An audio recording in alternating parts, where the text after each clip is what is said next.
उडारियाँ के बाद तो बड़ा बेरोज़गार सा फील आ रहा है, बट उडारियाँ करके बहुत मज़ा आया मुझे। एंड बहुत बढ़िया लोग हैं, सरगुन, रवि, कहते हैं ना, जैसे लोग वैसे उनकी टीम होती है। तो उनकी टीम दर्शाती है कि सरगुन, रवि कितने अच्छे लोग हैं, अच्छे इंसान हैं।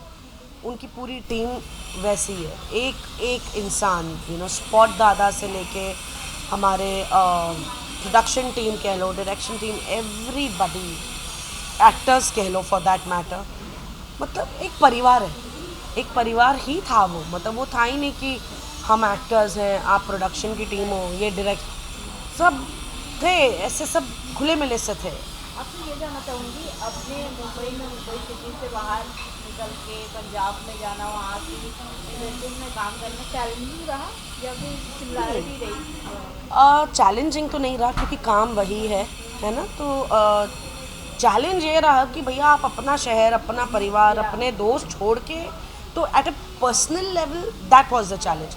Eight a professional level there was no challenge. मतलब जो मैं यहाँ से फिल्म सिटी करने जाऊँगी, वहाँ से मैं उनके सेट चंडीगढ़ में से वहाँ पंजाब में शूट कर रही थी, तो वो कुछ डिफरेंट नहीं था।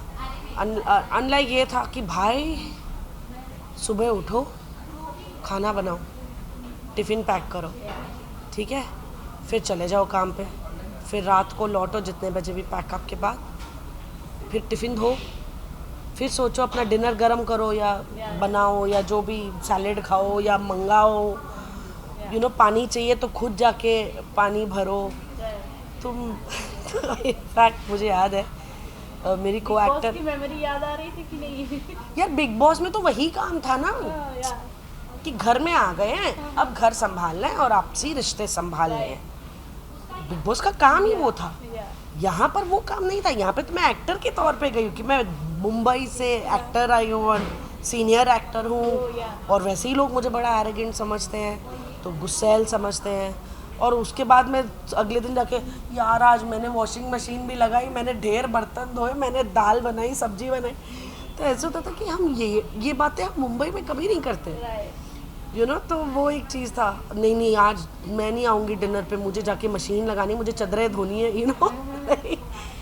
तो थोड़ी ना मुंबई में आप ये बातें करते हो कि घर में खाना क्या बना है और क्या है टिफ़िन में, क्या पता, जो पैक किया होगा खोलेंगे पता चल जाए। भाई बड़ा ही मेरा तो वो कहते हैं ना, जो हम बाहर देशों में जाते हैं रहने, तो जब आप वहाँ काम करो तो आप रोज़ रोज़ खाना नहीं बना सकते। हमारे यहाँ अपने घर में तो कैसे कुक की सहूलियत है, क्लीनर है, ये वो, तो वहाँ पे क्लीनर वीनर सब था। तो मैं इनको बोलती थी, भाई मुझे कुक भी, तो मैं तो वैसी वाली कुक हूँ, आज मैं खाना बनाऊँगी, रोज़ मैं खाना बनाऊँगी वाली कुक नहीं हूँ मैं।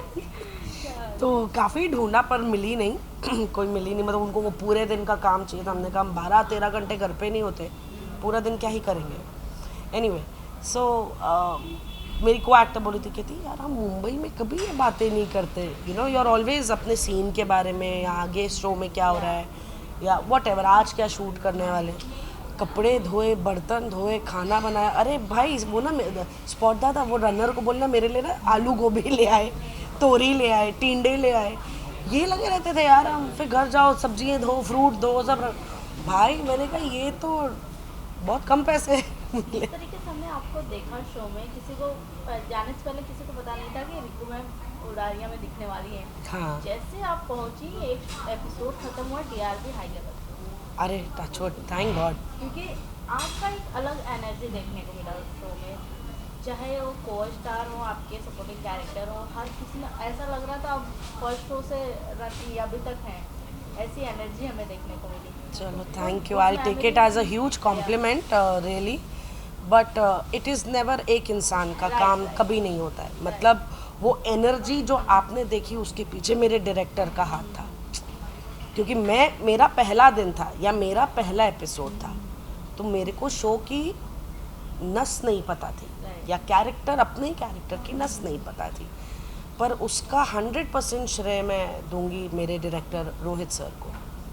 What a director, it was such a pleasure to work with him, and I really hope कि मुंबई में मुझे फिर मौका मिले कि मैं उनके अंडर काम करूं।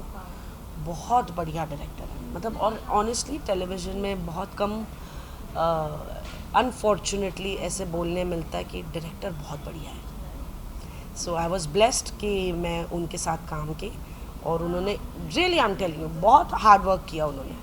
तो ऐसा नहीं है कि भाई मैं डे वन गई और मुझे कैरेक्टर की नस पता थी, वो करते करते करते करते आप में आता है, वो समझ आती कि अच्छा नहीं ये ऐसे करेगी या ये ऐसे करेगी। बट वो फर्स्ट शॉट से वो डायरेक्टर का काम होता है आपको गाइडेंस देना कि नहीं नहीं मैम ऐसे नहीं, ऐसे करना है, ऐसे करना है। तो उन्होंने मुझे बहुत हेल्प किया उस कैरेक्टर को समझने में, उसकी एनर्जी को समझने में। तो इनफैक्ट बीच में वो कुछ दिन मुंबई भी आ गए थे, मैं घबरा गई, मैंने कहा मैं कैसे करूँगी। उनको बोला, मैंने कहा सर आप जा रहे हो, मुझे कौन बताएगा। तो एक डिपेंडेंसी जैसे हो गई कि अरे सर है ना, हो जाएगा, काम आता है, बट परफेक्शन पर लाना सर करवा देंगे। अब वो जब कुछ दिनों के लिए मुंबई आ रहे थे तो मैंने कहा सर मैं कैसे करूँगी, मुझे तो अभी तक पूरी ग्रिप नहीं है कैरेक्टर की। बोला नहीं नहीं आप कर लोगी। मैंने कहा सर कर तो लूँगी, बट आपका जो एक इनपुट आता है वो बहुत मायने रखता है, वो चेंज कर देता है, कुछ तो चेंज हो जाता है उसमें।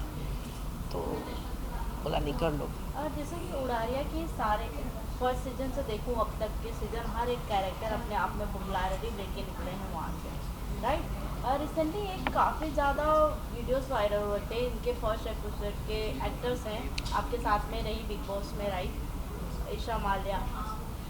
कुछ और बात कर सकते हैं। नहीं, बात तो मैं टॉपिक चेंज कर सकती हूँ, बट शो से ही रिलेटेड आप उस शो में काम किए, उस डायरेक्टर के साथ में काम किए, ओवरऑल स्टार जो सपोर्टिंग कैरेक्टर हो या फिर स्टाफ हो, हाँ। उन सबके साथ आपने काम किया। हाँ उसी एक एक्टर को लेके काफ़ी ज़्यादा ट्रोल किया जा रहा है, आपको याद होगा कोमल डरियाला। हाँ मेरी उनसे बात हुई थी। राइट, एक टाइम पे वो भी थी उस शो में, वो भी सीनियरिटी हाँ जी, हाँ जी। पोस्ट पे हैं। हाँ जी। जब ऐसी बातें आती हैं कि इन्हें काम नहीं मिल रहा है, मुझे ट्रोल कर रही हैं, मेरी जुत्ती उनकी इज्जत करे, ऐसी जब बातें निकलती हैं तो कहीं ना कहीं हम एज अ रिपोर्टर एक कुछ एक्टर से बात करना पसंद करते हैं कि जो उसमें काम किया हो और उस टीवी शो की अहमियत जानता हो और हर एक कैरेक्टर को जानता हो जो वहाँ से काम करके निकले हैं। इस पर आप क्या कहोगे? देखो मैं हर एक कैरेक्टर, क्योंकि ये काफ़ी लंबा Right. शो रहा है, राइट, तो मैं हर शो के उस सीज़न वाइज अगर मैं बात भी करूँ तो मैं हर एक्टर को नहीं जानती। ईशा को भी मैं इसलिए जानती हूँ क्योंकि हमने बिग Yeah. बॉस एक साथ किया है, बट नॉट लाइक कि मैं उनके सीज़न में और जो एक्टर्स थे मैं वाकई नहीं जानती हूँ। अब जैसे अगर हम उस सीज़न में प्रियंका और अंकित भी थे, तो मतलब अब क्योंकि वो इतना चर्चा, ऐसा नहीं है कि मैंने बहुत ज़्यादा उड़ारियाँ देखा था, मेरे घर वाले देखते थे तो कैसे आए गए दिख जाता था शो, या क्या हो रहा है कभी पूछ लिया क्या चल रहा है, दैट वे। तो बट मैं जानती किसी को नहीं हूँ at a personal level, but as an actor बहुत लोग आए, उड़ारियाँ किए, उन्होंने अपना एक मार्क छोड़ा, और फिर हमें भी मौका मिला कि हम इतने बड़े शो का एक हिस्सा बन सकें। So that's all I can say. रही बात वो you know Komal ji, right, Komal ji की और ईशा का जो भी इशू है, ऑनेस्टली मैं उससे वाकिफ़ भी नहीं, मुझे वाकई नहीं पता कि क्या है। कुछ एकाध स्क्रोलिंग में मैंने देखा, and I didn't want to put my mind और get affected by somebody's some statement given, तो बेटर स्टे अवे। हमने जब ईशा से बात किया था तो उन्होंने कहा, पहले तो उन्होंने पहचानने से इनकार कर दिया कौन है वो एक्टर को। या अच्छा, कोमल दरिया। हमने सामने से भी बताया कि सीरीज और सपोर्टिंग कैरेक्टर उन थी आपके साथ, हाँ, उस शो में। मदर की कैरेक्टर को उन्होंने प्ले किया, तो यू अच्छा। यस, वो मदर के कैरेक्टर को वो ईशा की मदर का रोल की थी उड़ारिया में। और उन्होंने साफ इनकार कर दिया। देन इतने सारे बातें होने के बाद उन्होंने एक्सेप्ट किया कि मैं एक बात कहूँगी, अगर बड़े छोटों की इज्जत करेंगे तो छोटे बड़ों की भी इज्जत करेंगे। Well that is true, respect is a give and take, it's a two way platform for anybody. Respect में औदा नहीं होता, रिस्पेक्ट रिस्पेक्ट होती है। अगर मैं for that matter, no offence to anybody, मतलब सब अपनी मेहनत की कमाते हैं, सब मेहनत करते हैं, सबका अपना औदा है। जो काम आप कर रहे हो वो मैं नहीं कर सकती, तो आपकी अपनी स्टैंडिंग है आपके जॉब में, मेरी अपनी स्टैंडिंग है, तो I definitely respect that fact. And yes, I do believe in this thing very strongly कि अगर मैं रिस्पेक्ट दूंगी ना तो मुझे रिस्पेक्ट मिलेगी। जस्ट बिकॉज मैं एक मैं अपनी बात कर रही हूँ, मैं किसी और की बात कतई नहीं कर रही, क्योंकि हर इंसान अलग, हर इंसान की सोच अलग है। मैं कभी वो नहीं सोचती कि स्पॉट दादा है, इनका तो काम है मुझे चाय पिलाना, मुझे पानी देना या व्हाटएवर। पर यार क्या मैं उनका काम करूँगी? उनका एक डिपार्टमेंट है, वो अपने डिपार्टमेंट का काम करें, मेरा एक डिपार्टमेंट है, मैं अपना काम करूँ। सो आई ऑलवेज टेल स्पॉट दादा, दादा प्लीज़ आप मुझे चाय पिला देंगे?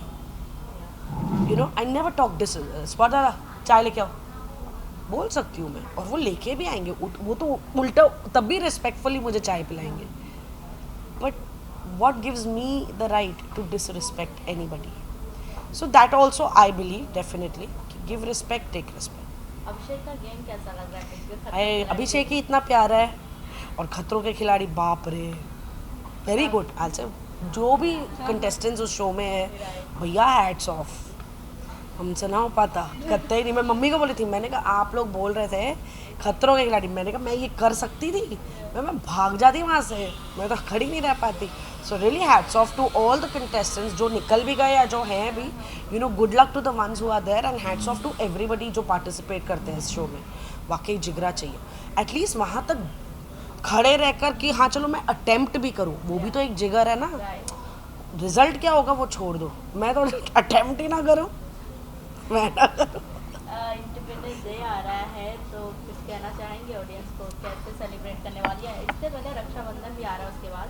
हाँ, उसके बाद आ रहा है। या इंडिपेंडेंस डे के बारे में क्या कहूँ, एक मुझे ऐसा लगता है कि जैसे मैं ना किसी अपनी लाइफ में ना एक फ्रीडम फाइटर रही होंगी, या चाहे वो सर्विस के तौर पे या जो भी, but definitely I must have done something for my country, क्योंकि I hold very high respect for my country, for the service people of my country, क्योंकि जिन्होंने जो योगदान, जो फ्रीडम फाइट किया है, Rani Lakshmibai, Subhash Chandra Bose, Lal Bahadur Shastri, and so many more, Bhagat Singh, आज जो हम एक एक इंसान एक आज़ादी से जी रहा है, एक आज़ादी की सोच रख के अपनी ज़िंदगी में आगे दिनचर्या कर रहा है। भैया आसपास नज़रें घुमा लो, ये आज़ादी वहाँ नहीं है। तो इसको वैल्यू करना, और किसकी वजह से है उन्हें वैल्यू करना, उन्हें ना भूलना, दोनों ज़रूरी है। आज आप सुरक्षित हो तो आज आप आज़ाद हो, आज़ाद दिमाग से अपने जो भी पहनते हो, जो भी खाते हो, जहाँ भी जाते हो, ये फ्रीडम भी फ्री में नहीं मिली, इसकी भी एक कीमत चुकानी पड़ी, और बहुत बड़ी कीमत। तो we should value what we have today, we should be proud of India, of being an Indian, that's all I can say. Rakshabandhan पे क्या कहोगे? रक्षाबंधन मेरा अपना तो कोई भाई है नहीं, और हमारे परिवार में वो कज़न्स में भी वो प्रथा नहीं थी। दादी के कुछ रीज़न्स थे, तो दादी की वजह से, मतलब दादी के जो भी रीज़न्स हैं उस वजह से हमारे घर में ये फॉलो नहीं हुआ।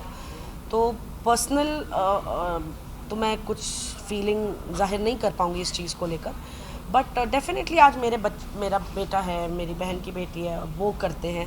So it's a very warm emotional feeling, and I hope, और जो भी करते हैं उनके लिए ये बहुत इमोशनल डे होता है। Wishing everybody a happy Rakshabandhan. आपका भी कोई प्रोजेक्ट है जो बहुत जल्द हमें देखने को मिलेगा? जब बहुत जल्द देखने वाला होगा ना, जैसे उडारियाँ पता चल गया, वैसे वो भी पता चल जाएगा। तब तक सवाल ना पूछो, मैं बड़ी वहमी हूँ इन मामलों में। Thank you so much. Thank you.